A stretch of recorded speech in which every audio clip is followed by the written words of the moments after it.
Welcome to Driving the Lane with Randy Kraayenbrink and Chuck Rowe, a podcast presented by News Talk 1540 KXEL. Now, Driving the Lane. Welcome to Driving the Lane. Randy Kraayenbrink, Chuck Rowe, the show we talk mostly about one thing and one thing only, and that is Panther basketball. Now, it's important that we remind you that even though we are the official UNI basketball show for News Talk 1540 KXEL, our comments may not reflect the feelings of our friends at UNI. However, Randy is a former player, and I'm going to the Illinois State game tonight, so this show is as official as it's going to get. Now, as always, we have a great show for everyone this week. Joining us today, Bowen Born. And of course, the financial architects quote of the week. Let's get started. Randy, excited to have with us today, the walking bucket. And now, Randy, we've been working on this for a while now, for about 10 years. Let's see if you got this. Drum roll, please. Okay, there's actually audio to your drum roll. Great job, better? Randy. That was great. That was nice. The best we've ever had. So, Bowen, thanks for joining us today. Yeah, thanks for having me. So now last game, we know you had a little bit of a minor injury. Are you back 100%? Do you see any issues the next few games? Yeah, still kind of just working it out. Kind of have had this little issue for a couple games now and have just been rehabbing it and icing it and doing a bunch of stem, just trying to get it back healthy. So are trying to get there to 100% and kind of just managing it, kind of as it goes. The one thing too, I don't think people realize is you really don't take too many days off. I mean, we snuck into practice the other day and watched a little bit of practice. I mean, even though you may go hard for 30 minutes, you still go hard like every day in practice. So the rehab thing, the, eating right, getting your treatments, that's got to be a big deal for you guys, right?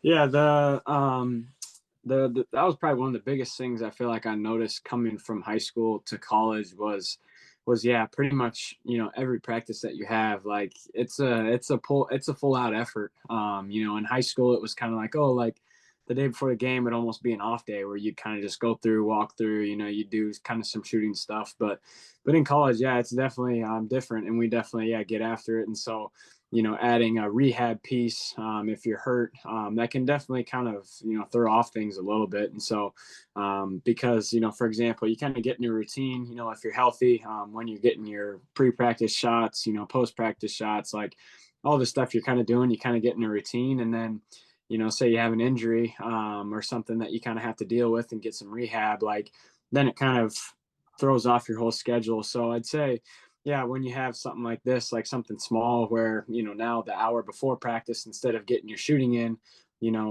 now you're doing your rehab. So then it's like, how can you still find other ways to, all right, when am I going to do my shooting now? Is it going to be in the morning?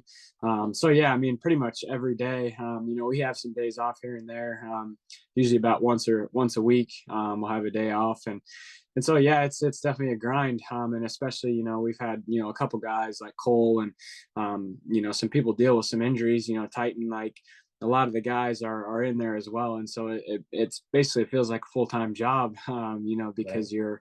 You're trying to come in and get shots and watch film and do rehab and then practice and while preparing for an opponent. So, yeah, it's definitely a lot. But it's also, pretty fun to be, this focused and this into basketball. Yeah. Well, you mentioned that you're still working on this injury that you've had for a little bit. Are we going to be seeing you play tonight, or are there going to be any issues with you the next couple of games? No, yeah, I'll play. I'll play tonight. But yeah, it's just kind of been something like, if it's bugging me, and in the Belmont game, it was a little bit. And a couple of other games, I was able to work through it, like Southern Illinois was kind of the start of it. But yeah, kind of just like working through it, still playing, but also, working with Bish, on the side whenever I'm sitting out, trying to keep it warm and stuff like that. So definitely, yeah, still gonna go. But kind of just always, being aware of it. Well, you're having an amazing season so far. What kind of things did you work on during the off season to get to where you are now? I'd say one of the biggest things for me was knowing, that my role was going to be more of a scorer for this year. And so, kind of after last season, kind of the group kind of comes together and you kind of figure out who you're going to have and what your spots are going to be. And so the biggest thing that I worked on was just my shooting, like knowing that I was going to get a lot more shot attempts per game.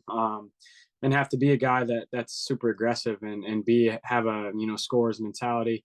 So I worked on my shooting a ton, shot a ton of shots throughout the course of the summer, more than I ever have in a summer. And so I worked on my shooting a bunch, but not only just my regular shooting, but just like coming off screens, off the dribble, like more advanced shooting stuff than I had in the previous years, because the previous years, I was kind of more of just a standstill catch and shoot guy. But now, obviously, once you kind of get going and you kind of get some more attention and you start playing pretty well, guys and teams are going to scout for you. And so some of the looks and some of the shots that I'm shooting this year are harder than I've ever shot before. So a lot of this summer was, working on some of those like harder shots, tougher shots off screens, off the dribble. And I'd probably say that was the biggest thing that I focused on.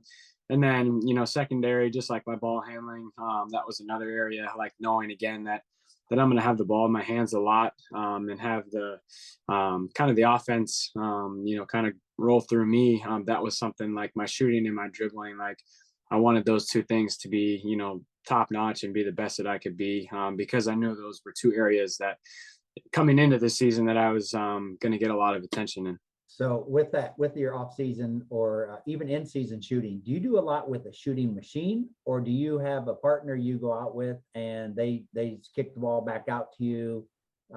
What I'm asking is the shooting machine versus like just getting a partner. Yeah. We have the shooting machines, and the shooting machines I really like. And I would say I use those more in the summer because of just the sheer amount of shots that you can shoot in such a short amount of time. Yep. So over the summer, I use that thing pretty much every day. And in the season, I would say it's more partner based stuff, before practice or after practice, Yeah. or in the mornings before, workouts or practices. So I'd say in season is more, partner shooting, more movement stuff. And then like the off season, for me, I was just trying to shoot as many shots as possible. And so the machine really helps with that. I still use it every now and then in the season, but I would say it's more, toned back, because with that machine, you can go in there, for an hour and get, 500, 700 shots up. So it's something that I definitely use more in the summer. And then in season, I do more, like partner shooting, or I'll grab a manager and kind of shoot by myself. So I don't use the gun as much in season, but definitely use it like during the summer. I use it pretty much every day. Yeah. So during the summer, how many shots are you hoisting up per day, do you think? Oh, I was shooting a bunch. I would typically go for like 500 makes, throughout the day.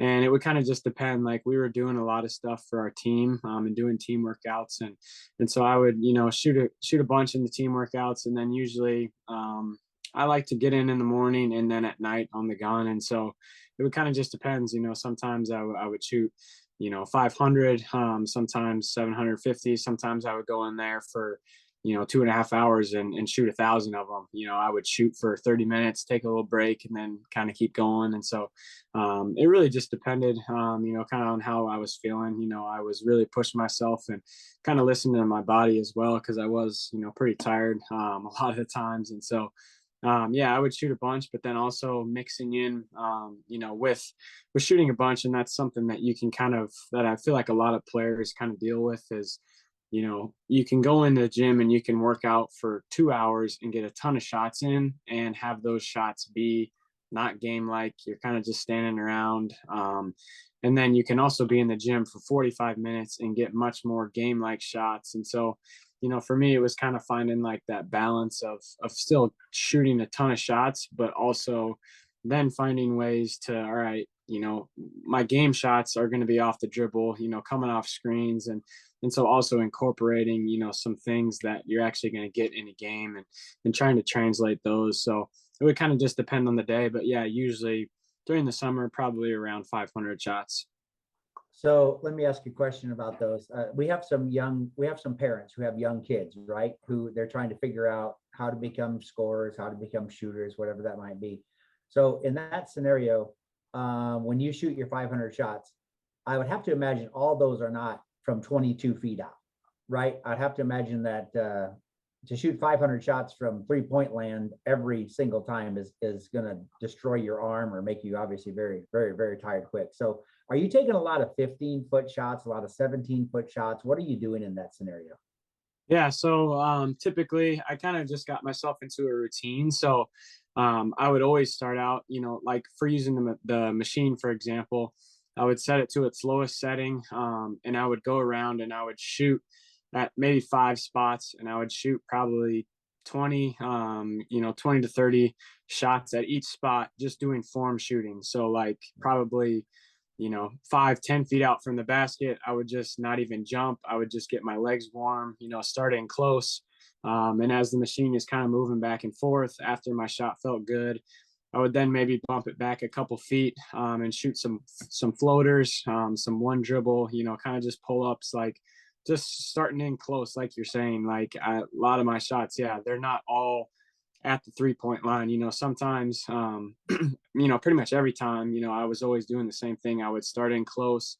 I would kind of work my way back, and then I would move to the mid-range area, maybe shoot 100 mid-range shots. And then my last, 200 are going to be 3-pointers. And then, maybe my last 50 of those 3-pointers are off the dribble, coming off screens. So that's something I would say, for younger kids, even if you don't have a gun, like I think the gun is a great, thing, but, playing Division I basketball, I have the opportunity and the ability to have a gun, where a lot of times, I didn't have a gun, growing up, in middle school or whatever. So, it's even just grabbing a friend or grabbing a parent, and you can still do the exact same thing. You can shoot 10 shots from 5 spots in at 5 feet, and then you can kind of bump it back and shoot floaters, and shoot kind of some pull-ups and one dribble stuff, and then back up to the mid-range, and then finish out with your threes. But that was something that I always did.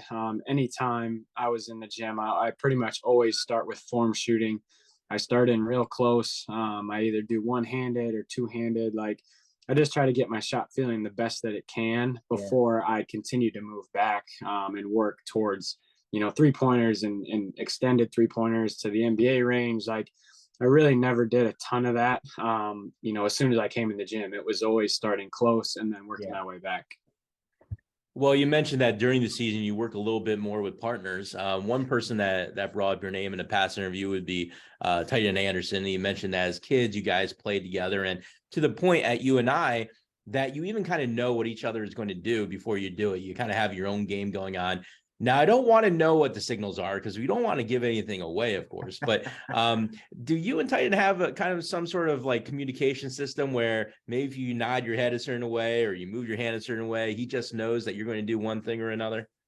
Yeah, definitely. I mean, that's something that I think is so great about just the way Coach Jake recruits is, not only me and Titan, but, pretty much everybody on the team is either from Iowa or Minnesota. And it's kind of been that way the last couple of years. So, you mentioned Titan, me and him obviously have played together on the same AAU team before in the past. And so, yeah, there's definitely some just like nonverbal, cues that sometimes, me and him we'll look at each other, coming out of a timeout, like, all right, like, now it's time. This is what we're going to do. We kind of almost, know what each other are going to do, like you mentioned. And not only me and Titan, but, you think about, the kids from Cedar Falls, like just the playing together in high school and playing together in the past can be an advantage. And especially this year with how young we are, we can take every advantage that we can get. And I think that's an area, I think of the Northern Illinois game, for example, the last couple minutes, me and Titan kind of just looked at each other and we almost just played like this little 2-man game out of our flow offense.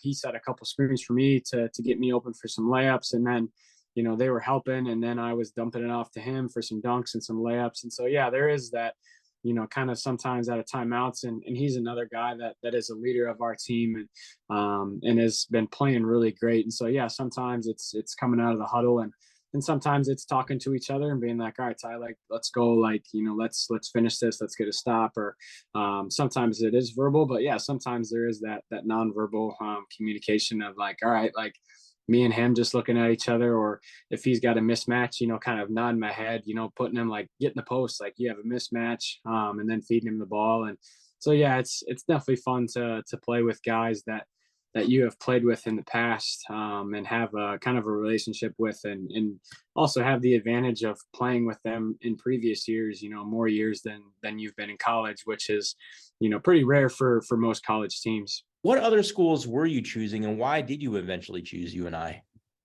Yeah, so I had a bunch of really good schools that had offered me. I think I had about 8 offers coming out of high school, and I wanted to decide where I was going before my senior season. So, kind of picked up some offers from just some really solid programs, and so yeah, I was obviously looking at Drake, and here Indiana State was another one. So some other MVC schools, and yeah, just ultimately had the best relationships with people here.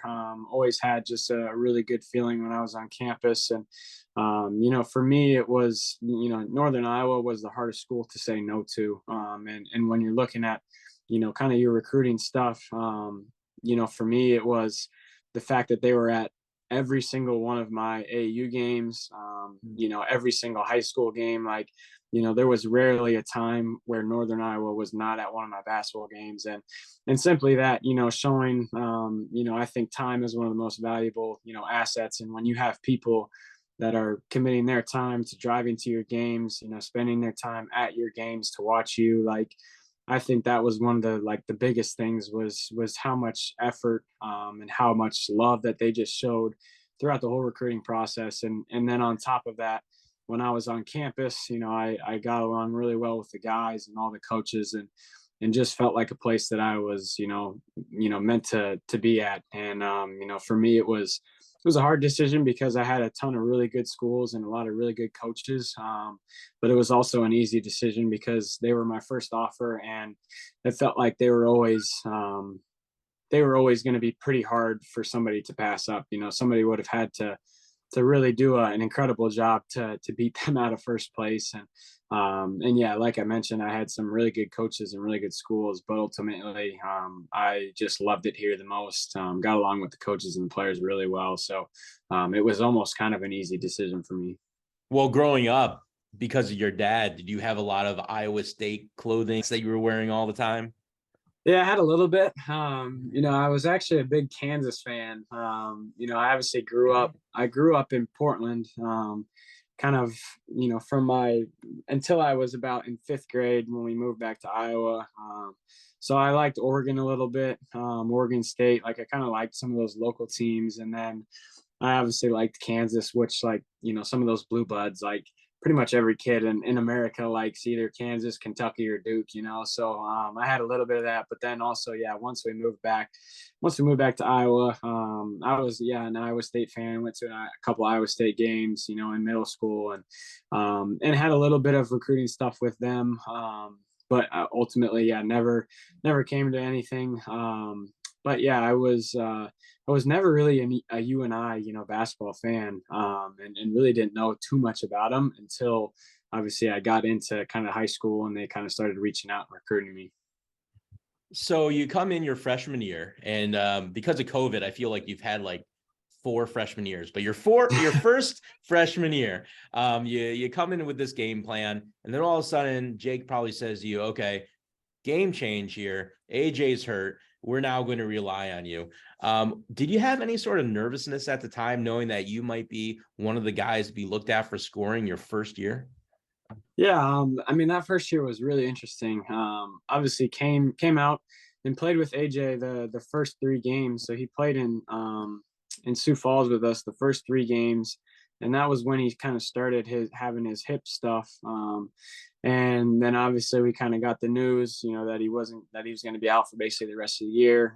And then we obviously then lost Antoine, kind of later there in the season. And so, yeah, it was definitely a lot, but it also, like, wasn't too big of a change from what I was used to in high school, because in high school I was just this aggressive, like, I was shooting, 20 plus times a game. Like I was just shooting a ton. And so for me, there really wasn't, too much like nervousness, or too much like, oh, like, I'm one of the main guys on this, team, Division I team as a freshman. So it was just a little weird as well because there was no fans. Like I almost just got like this free year to kind of run around and learn what college basketball is like. And so maybe if it was more of a normal year, where we were going to places and playing in sellout gyms, in front of 15,000 people every night, then it might have been just a little bit different.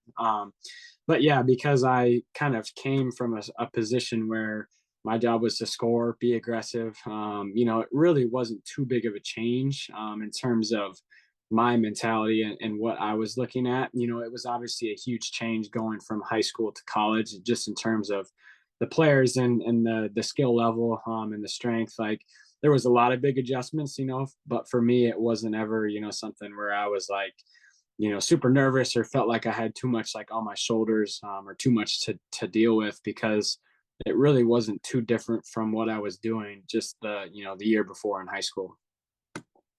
I think one of the biggest changes, like differences for me coming from high school to college, was realizing that in high school you didn't think your starting position was in jeopardy.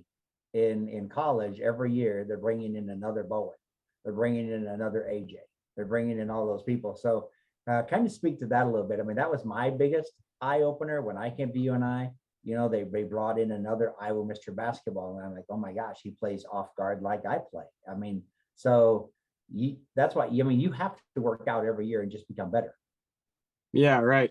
And you mentioned that, and that's can be a kind of a bad thing for some people, but I think it can also be a good thing, because when you are bringing in players like next year, for example, we got another guard, RJ Taylor, coming in, and a couple other good players. Like so, my freshman year, obviously started all 25 games or whatever that we played.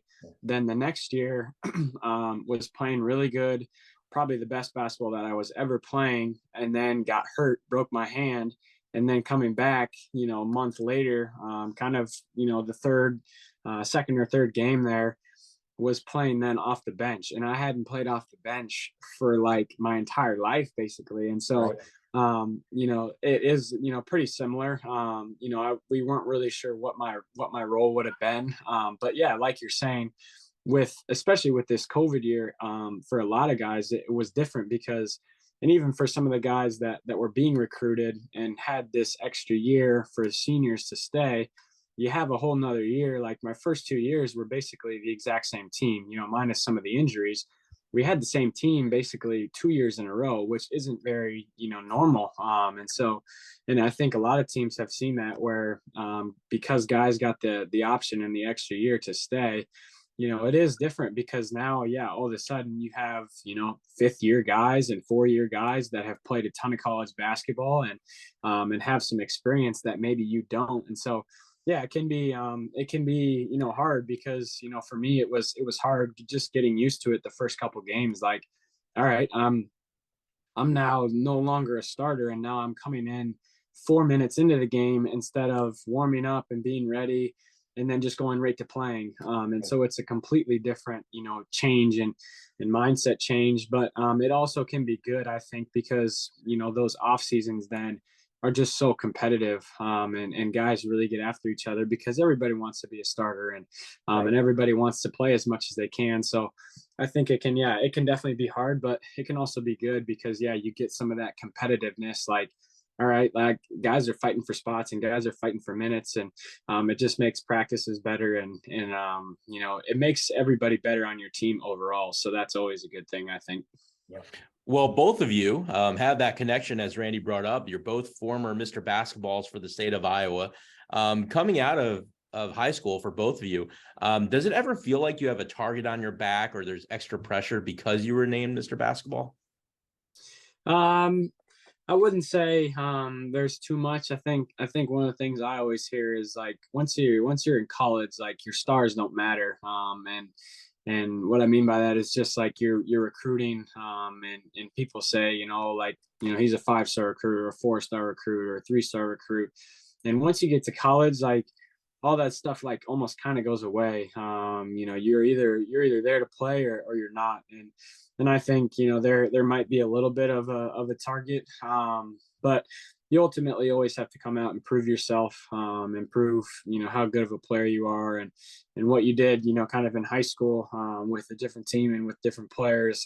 Ultimately, I don't think fully matters, because once you get to the college level, I really don't think anybody that cares about that, in a good way, because people don't care who you are. They're coming out and they have a job to do just like you do. And so I'd say, my freshman year, I really didn't, notice it, too much. I was getting a little bit of attention just because I was one of the scorers kind of in that group. But I would say this year I noticed it, just a little bit more, just because now teams are scouting against you, and they're doing things to prevent you from doing what you want. And that's kind of how the season goes. It just kind of gets harder and harder. But I would say it gets more difficult, in terms of that, not necessarily like a past resume. Yeah, I would agree with that. It took me 2 preseason workouts to figure out that the Iowa Mr. Basketball thing didn't really mean anything. Right. I figured out that I need to get better real quick. So Yeah. Randy, I'm actually going to call you Mr. Basketball from now on. No, please do not. So, please do not. But to go back on something that you said earlier, Bowen, is that, you started coming off the bench, and I know you're a team first type of guy, willing to do anything it takes to win. But personally, was it hard on the ego at all? Was it frustrating at all to find out that you were going to come off the bench? I think a little bit. Initially I was like, this is kind of just my part in my rehab, and right, coming out right away, like I was like, I shouldn't be a starter, because I was still just coming off my hand injury. Like my hand wasn't as strong. I hadn't shot, in basically 4 weeks, 5 weeks with my left hand. So like there was some of that. But then once I kind of, started playing, I think there's always a little bit of that, like feeling like, oh, like, I should be here, I should be playing more. But I think it's easy to fall into that trap. And for me, it was more about, what was best for the team. And so, for me, it's always been, whatever my role is, I'm going to do it to the best of my ability, regardless of if I think it's fair, or not fair. Like whatever position that I'm put in, my job is to do it to the best of my ability. And so for me, it was, this is my role. This is what I'm doing. And if coach decides something different, then I'm going to be the best at that. And so coach decided that my role coming off the bench and being a scorer and being an energy guy, like that was my role. And so, I bought into it, and I really tried to just embrace it, and be that guy that comes off the bench, forever, whoever I was coming in for. And then being a guy that's an immediate impact. And for me, it took me a while, to kind of get in the rhythm of, all right, this is, I'm going to get warmed up, then I'm going to sit on the bench, and then I'm going to come back in and maybe only play 20 minutes. But in whatever minutes I was given, I was just going to play, as hard as I could, and play to the best of my ability. And so I really got on a roll and started playing really good, toward the end of the season. And just really started to just feel comfortable in whatever spot I was in, because it was a new spot for me, and it was a pretty big change. But yeah, for me, it was always just how can I change my mindset to put everything into whatever my role is. And ultimately, as coming towards the end of the season, I love being in that role. I love being a guy that came off the bench and provided some energy and provided some scoring and some defensive, stops, and being, pesty and doing just all this stuff, that guys, off the bench got to do. And so I really bought into it and really enjoyed it at the end of the year. We talked a lot about offense, right? So the difference between high school and college on the defensive end, let's talk a little bit about that, right? So out of high school, you were hoping the other team probably would shoot real quick so you could get down to the offensive end. But in college, you really have to play defense. Talk to us about like what length of time in practice is spent on defensive strategy, talking defense, all of that. And what was the biggest difference between high school and college on the defensive end for you?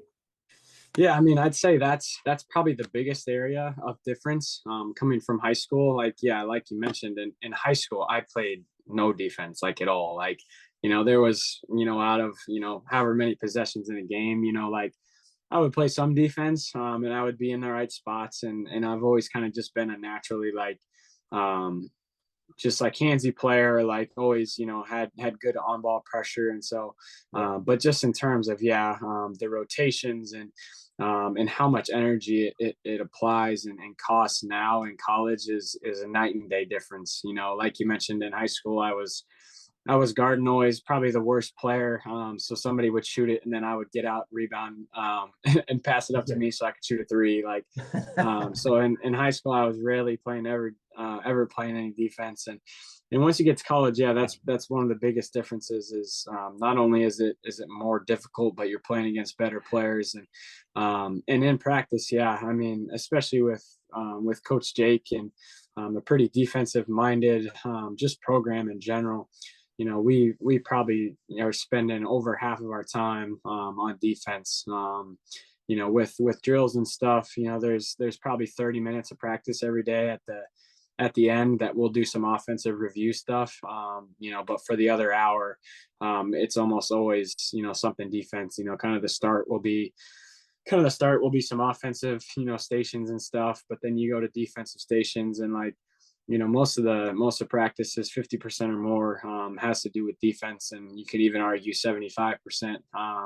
So it's always defensive minded because you look at the importance of defense, and you really start to break down, like, the analytics, and you really look at the points per possession, and I'd say all that stuff is just it's almost like a shock when you get here and you realize, like, in high school, you'd watch film maybe like once a week, or you'd watch film, every now and then. But when you get to college, you realize, as players get better, the margin for error just gets smaller and smaller. And so, the ability to break down film and learn from film and learn from the stats and learn from, your defensive points per possession. If you keep an opponent under 1 point per possession, like, your winning percentage bumps up by 83%. Like, all these numbers that, you start to break down and you look at it and you're like, wow, like, if we can keep teams under this or under a certain rebound percentage, or if we have them over, 20% of their possessions or turnovers, like, you start to break down all these things and you realize that all those things matter in each possession. And so, there's a ton of energy, not only in the game, but in practice and in film that is focused on defense. And I would definitely say that's probably one of the biggest differences coming out of high school to college. I hope your high school coach listens or watches the show, because I hope he says, that son of a gun didn't even try. Like, we could have gotten undefeated if you just put some effort. Yeah, that's right. Well, what I know now, we probably would go undefeated if I was the defender that I was in high school. Right. So, but to go along with something that Jake preaches all the time, and Randy and we talked about this yesterday, actually, and that is, it doesn't matter what role you have on the team, whether you're the star player, shooting, making 20 points a game, or if you're that 100th guy off the bench, everyone plays the role in winning. So the question for you is this, is that everyone knows Bowen. Everyone knows what you're going to bring to the game. Who's that 10th, 11th, 12th, 15th guy that fans might not notice that is making a big difference to the program? Yeah, I'd say, pretty much everybody, on our team is always, providing something, and you look at it as, a lot of the times, even the guys that aren't getting, play, even, guys like, that are coming off maybe off a redshirt season, and are, not even getting an option to play, like Charlie, who's a guy who's redshirting this year, who's on the scout team. Like, the last couple practices, like, he's been a really good player. Like, and so you look at it as, this guy who's not even having the option to play, and to get in there because he's redshirting, and yet, in practice, he's pretending to be a guy on the scout team, usually one of their better point guards, one of their better players. and and he's coming out there, and there'll be a couple possessions where like we can't stop him, and he's making plays, and he's making reads and making layups and making threes. And so and then a lot of the fans might not even know who he is, but yet he's such a huge part in preparing us to get ready for the opponent and get ready for the game. And so I feel like there's guys, him, Derek Krogman, Drew Daniel was one of those guys that has basically went from going to be a redshirt freshman to then played a little bit his freshman year because of the COVID year. It was a free year. And then has basically, he's one of the guys like me and him, I feel like are almost always in the gym. Like, and he's been a guy that because of how hard that he has worked, he has gotten so much better from, his freshman year when he came out of high school to now, even in the Belmont game, like he was a huge piece of that group coming back and playing. And so I say him, along with some other guys. I would probably say Drew, simply because, the results don't always show right away. Like Drew pretty much worked, as hard as anybody, the previous 2 years. And he did all that to play a good 12, 15 minutes in the Belmont game. Like, and I think that that's something that can be hard. And it's even hard for me because I feel like, like I put in all this time and I worked out, so much over the summer. And yet, some games I don't make as many shots as I want to make, or I don't do as well as I want to do. And so, you basically have to, I read basically a stat, like for every 10,000 shots that you make, your percentage in the game will go up 2 to 3%. So it's like you work so many hours and you work out for so long to simply get 2% better on your 3-point makes for a season. You go from a 40% shooter to a 42% shooter. And it's like, you work for a whole year to simply just get a little bit better, because as I mentioned before, everybody at this level is so good, and the margins are so razor thin that that's all you're trying to do. You're trying to find ways in any way that you can to just get a little bit better in a certain area. And so I'd say Drew is definitely one that has been just really cool and even inspiring just to see, how hard he works. Also not knowing what his role is going to be. He just works out and works, regardless of whether, he was going to play 0 minutes or he was going to play 15 or 30. And so I think, he's one of the guys that I always think about it like he's basically the definition of a Panther, and what we stand for, and cares about the right stuff, and is always a guy diving on the floor in practice, and he's a guy that really helps a lot of the other guys and pushes other guys, including myself, to get better. Well, when you mentioned about his role with the team, and we talked about you coming off the bench, your second year, and you talk about any of these other players and what their roles are, what is it about Coach Jake that makes you trust his decision-making? Yeah, I mean, I think, right away, you just think of all the success that he's had. And me and him talk about it all the time. Like, even in all that success, like there's still times where, you still have the option to learn, and you still have the ability to get better at some things, because we're all human and we're all trying to be the best that we can. And so, I've always just trusted him in whatever decisions that he was making, not only because he's the head coach, but just because he cares about the right stuff, and because just about how he goes and handles his business. And, everybody buys into what, he has to say, because, he's done this for so long and has had so much success, in our program, that you almost just have to, just trust him and know that, he's doing what he's doing for the benefit of the team. And sometimes you might not always agree with it, or you might think like you might not understand it, or whatever it may be. But it's always just buying into everybody wants to succeed. Everybody wants to win as many games as possible. And it's always about, just trusting each other. And I think that's one of the best things about this program is just that everybody trusts each other and everybody knows that, regardless of win or loss, we're always going to try to figure it out and we're always going to fight and try to become the best team that we can be. So a little bit lighter question. What's your favorite pregame meal? Oof. I've actually been like cooking a ton, and learning a lot about cooking, over the past, couple months. I'd probably have to say like pasta would probably be my favorite like pregame meal. I'm a big time like noodle guy. Okay. So I'd probably go with pasta, but I also just love like chicken and rice. Like you can never go wrong with chicken and rice. So I'd probably say if I'm picking, it's probably one of those two meals. Okay. Well, when you go to an away game, do you have a choice in what meal you have? And secondly, with that, besides playing the actual game, what are some of your more fun things that you enjoy doing when you go to an away game? Yeah, and that's one of the things, like playing Division I basketball is pretty sweet because of some of these things that you get. And so, yeah, going to a hotel, usually the hotels have some really nice food, like some chicken, salmon, rice, potatoes, vegetables, fruit. Like they usually have a ton of options. And so usually we'll have like kind of like a buffet. And so I'll usually get some chicken or some salmon, with some potatoes and vegetables and fruit.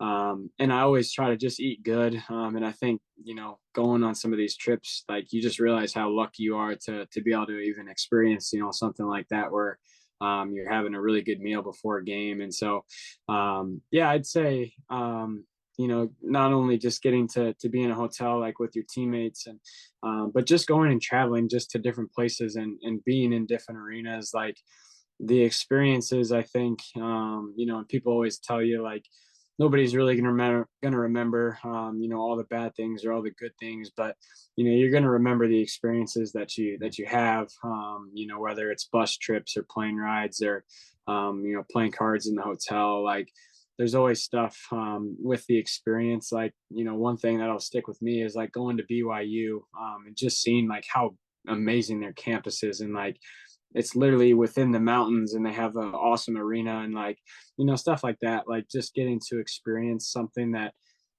for me as a kid I would have been like, oh, this is like the coolest thing ever. And so sometimes you almost have to kind of remove yourself from your body and be like, hold on, like I'm playing Division I basketball, and this is something as a kid that I literally like dreamed of doing, and traveling and going to see all these cool places, and playing in arenas. Like this year we obviously played at the United Center where the Bulls play, and like sometimes it can get difficult to really enjoy some of that because you are so focused and you're so motivated, and all you're thinking about is, oh, let's win the game, focus on winning the game. But like sometimes you also, for your mind, to give your mind a break, you also have to realize like, oh, it's pretty cool that we're walking in the same hallway that Michael Jordan, and Steve Kerr and Scottie Pippen and all these guys like walked through, and we're back here by their locker room, and like getting to see some of that stuff is always pretty sweet, and it is always pretty fun to realize like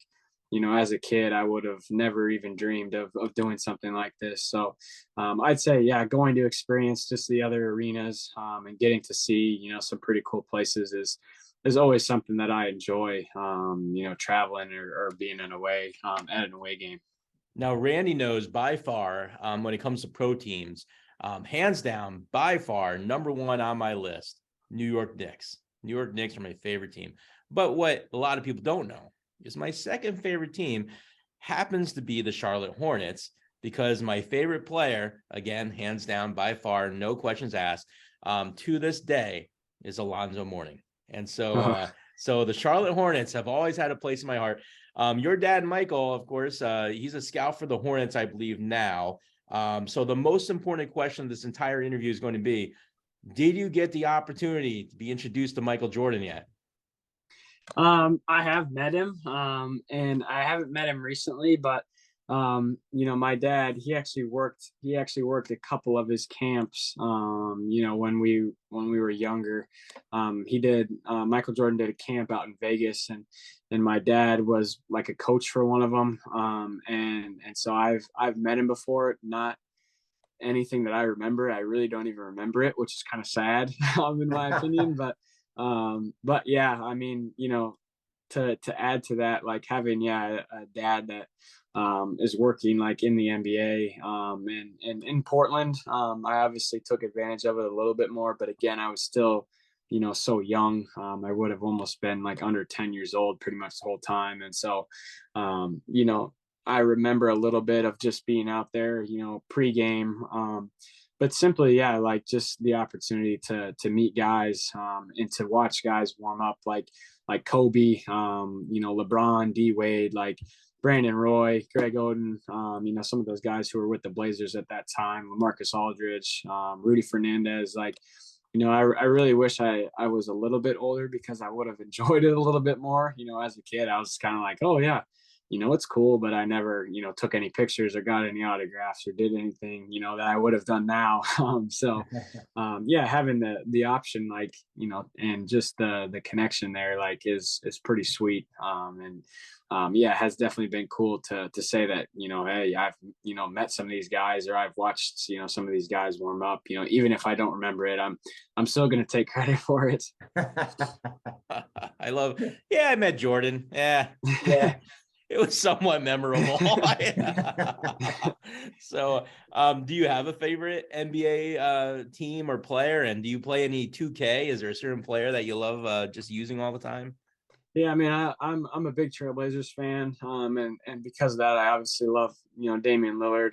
Is a guy that I really like, and having grown up there out there, I was obviously a big Trailblazer fan, and Damian is a guy that just happened to obviously be there, but he's a guy that I think either way, even if I wasn't a Trailblazer fan, I think Dame is a guy that everybody can pretty much say that they like him, and say that he's a really solid player, and just not only because of some of the things that he's done for that program, obviously some of his game winners and some stuff like that, but he's another guy that I really like to just look at, just because he's a guy that carries himself in a really good way, and always cares about the right things, and I feel like has a good grasp on basketball, and not only basketball, but just how you carry yourself on the court, and how you care about the right things. So I'd say I'm a big Trailblazers fan, and my favorite player is probably Dame, but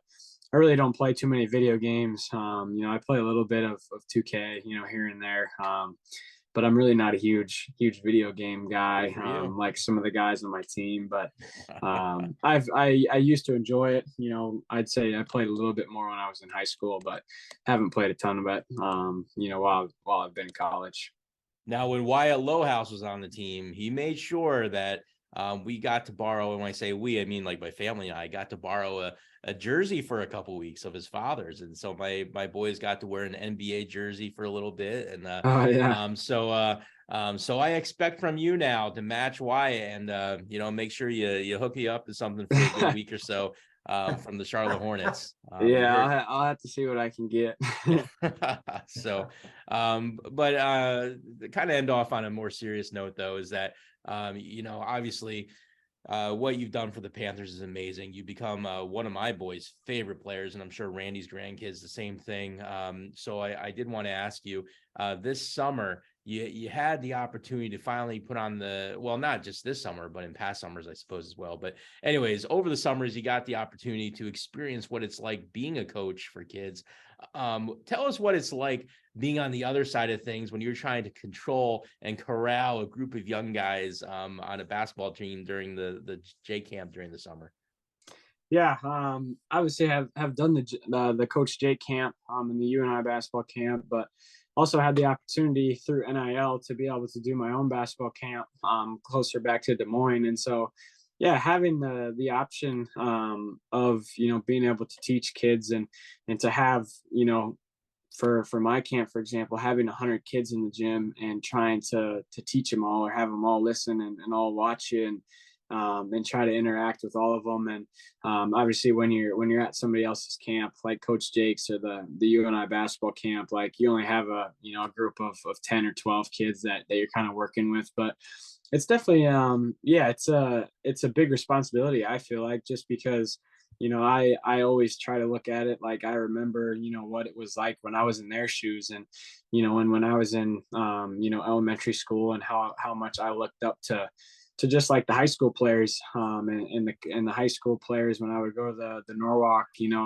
basketball camp, like how much I enjoyed just the interactions. I enjoyed playing basketball, but one of the things that will always stick with me is just, how much I liked, one of my coaches, and how funny I thought he was. And simply, looking at it as like a high five can go a long way for somebody, like, and so it's always cool. And I think this is, something that I'm super thankful for is, when I do get the opportunity to become a coach, or almost be on the flip side of it, taking those opportunities and really caring a lot for them, and knowing that, things like simply asking, somebody how their day was, how camp is going, give them a high five. Like, you start to realize, some of the things that you may care about, they're not that important.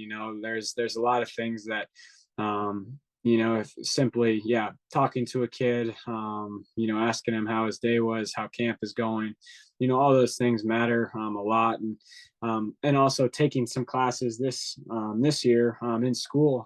I have a coaching minor with psychology, and so trying to learn as much as I can, because ultimately you can't play basketball forever. And so when you look at it like that, you realize you have an incredible opportunity to be able to coach kids and help kids learn and have fun and enjoy basketball, because at the end of the day, it's meant to be fun, and it's a sport. And sometimes you can lose sight of that a little bit, especially as you kind of continue playing, and you play as you get older. But I always like to look at it and flip it and realize, like, when I was a kid, like the coaches and the experiences that I had, at the camps were some of the best, and some of the ones that I'll never forget. So always, realizing that, like, some of these kids, that's what they're coming for. They're coming to have fun.